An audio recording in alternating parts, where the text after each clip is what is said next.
My name is Joshua Robertson, and my book that I think we're talking about today is Maharia. It is the third book in my Kaelandur series that was released just this month, and it falls within the realm of dark fantasy. I also like to say that it's epic fantasy because depending on who's reading it, they categorize it a little bit differently.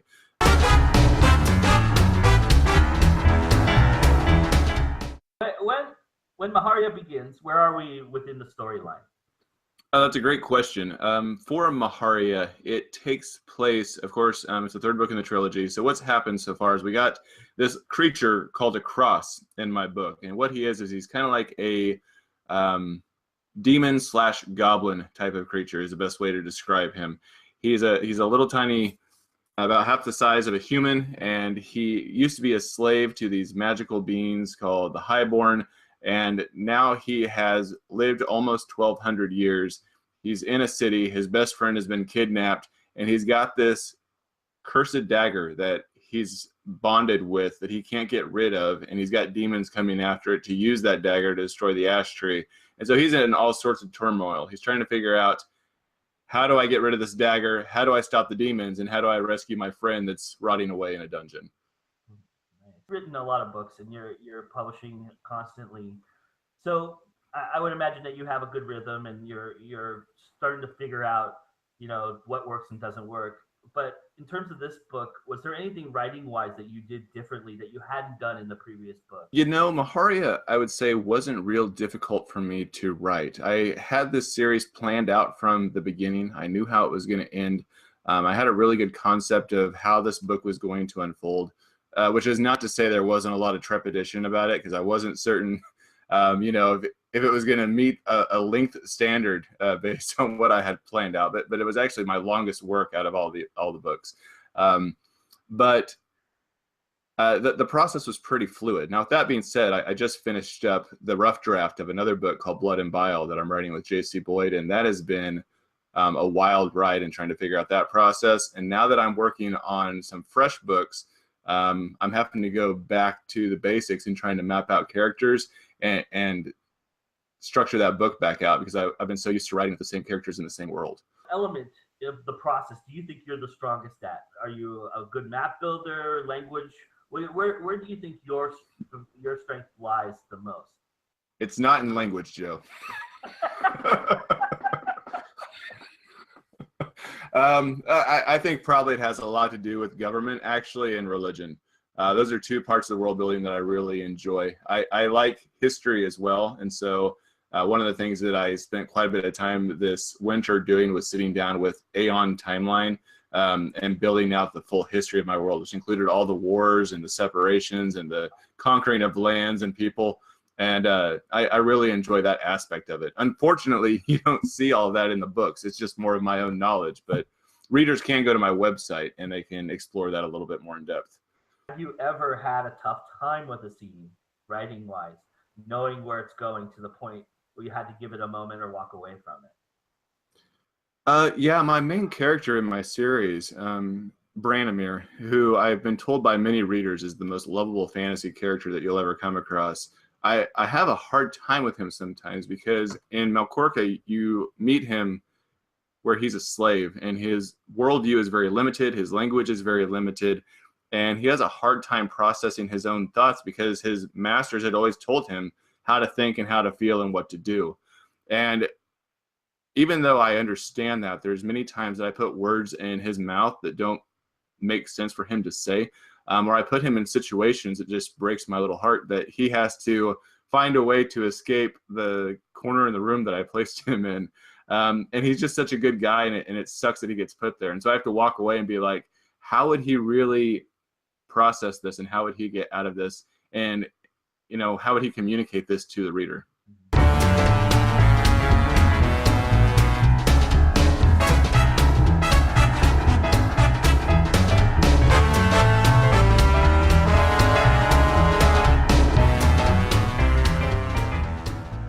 And obviously, in talking to you right now and in knowing you, you are infamous for being the planner plotter.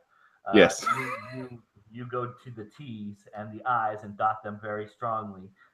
So tell me, how long is a typical outline page-wise for you in one book for a series? Ah, man. I I would probably say it's around 10, 15 pages in terms of outlining it. I talked about this not too long ago, but I usually spend about 2 to 3 weeks outlining a book before I actually sit down to write it.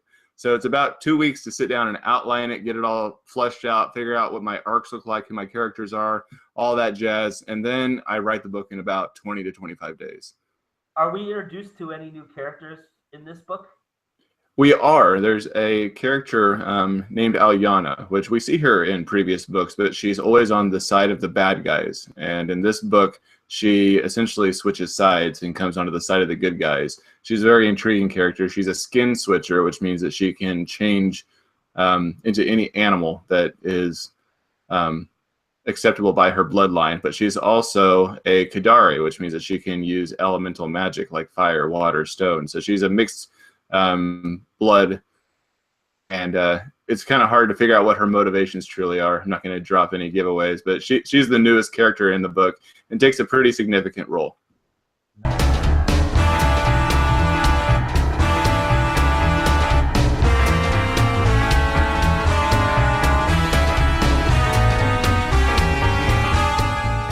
Knowing that there will be several books in the series, how do you handle the pacing of certain things you need to reveal or move the story? And how careful are you to hold on to something or just give a little taste to the audience? You know, I've been told that the Kaelandur series is unique in that the entire 3 books is from the perspective of one character. That has really helped me keep the pacing realistic in the story and not info dump, but at the same time not holding information back just for the sake of keeping it back for suspense.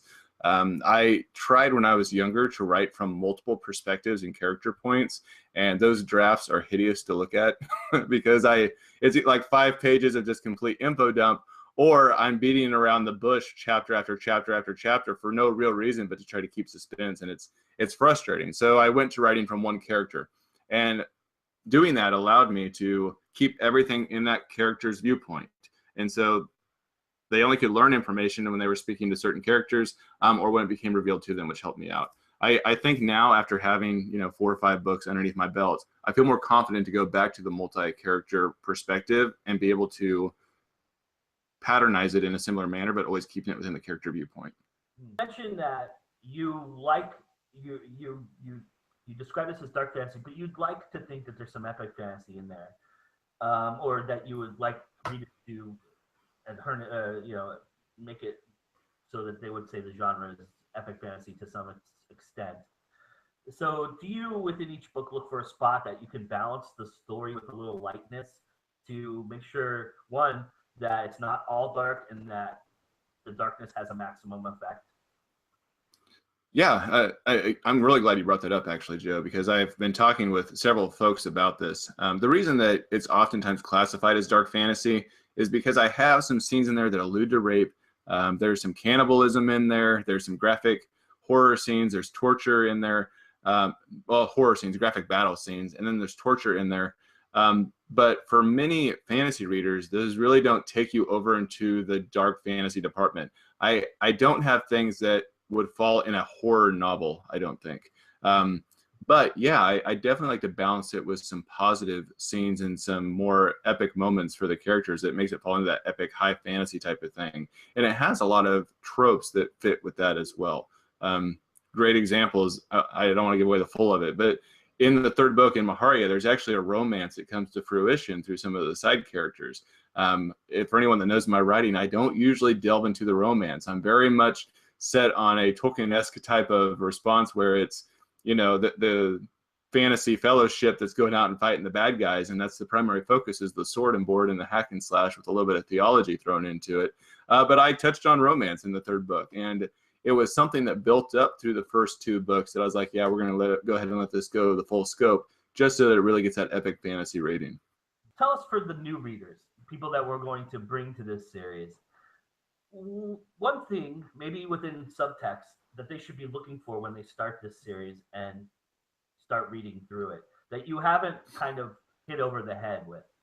One of the things that you'll find with the series is that I wrote it so that not only would it hit a main populace, and that you could just sit down and enjoy it and really fall in love with the characters and enjoy the story, but I also wrote it so that those folks that really like nerd culture could dissect the book and find hidden meanings and little tiny breadcrumbs strung along that's really going to give them a deeper meaning in life. I want the book to be one of those things for those folks that when they shut the cover or turn that last page, they're going to just sit there and kind of determine what they think about their own existence for a while before they move on and do anything else in their day-to-day.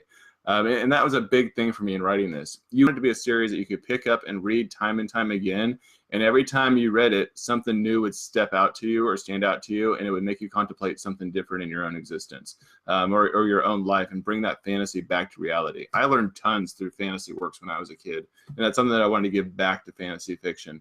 I know that I had readers message me and say, you have as many quotable quotes in your series as Tolkien does in his. There's just so many things they just want to put on a t-shirt or to share on their Facebook walls, because they're rules of life to follow. They're not just words strewn through a fantasy novel.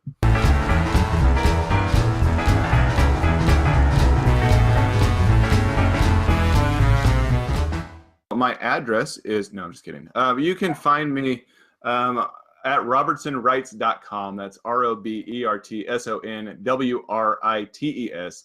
You can also find me at Twitter by the same name. All my books are on Amazon. It's pretty easy to find me. I'm not going to try to spell Kaelandur or Maharia or any of those other fancy words. But if you put in Joshua Robertson Fantasy on Google, I'm usually the first 5 or 6 pages that are going to pop up. And it's really easy to search for me on Amazon as well. Thank you so much for doing this, my friend. I really appreciate it. Always great to talk to you, and come back and see us when more books are out for the Thrice Nine Legends. Sounds great, Joe. Thank you. You will find that when you read Melkorka, which is the first book, you're going to get a great story that's really told to you, and you're going to feel pretty satisfied at the ending of it. And then you're going to pick up Dindair, and you're going to read it, and a little button is going to click in your head, and you're going to go, wait a minute, what exactly did I read in Melkorka? And then you're going to go back and have to read the first book again and realize that a lot of things that are said in Melkorka have a double meaning. And by the time, and you won't recognize it the first time through, but by the time you get to the second book, you're going to realize that what's being said in Melkorka will actually have a whole different meaning by the time you get through Dindair. And I did that purposefully. There's a lot of little hidden things, which was fun to do because, again, you're only getting things from Brainimer's perspective. And it's a very limited view from him in that book.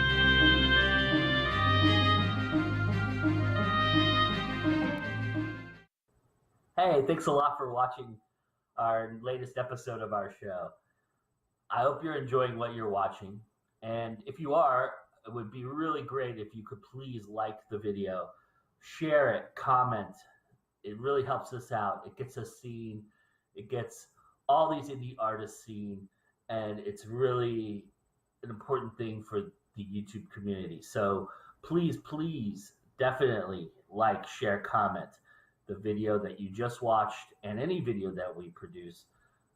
We always welcome feedback, and we always welcome the community to share what we're doing. It's really awesome, and that you guys are a part of this and helping us out.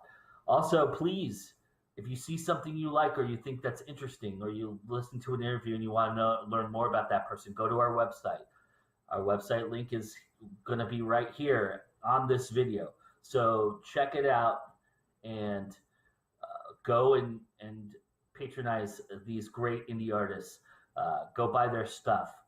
We have all the links to everything you could buy from them on our website. You can also go to their website and sign up for their newsletters, sign up for their blogs, and help get the word out about all of them. All right, everybody. Thank you so much.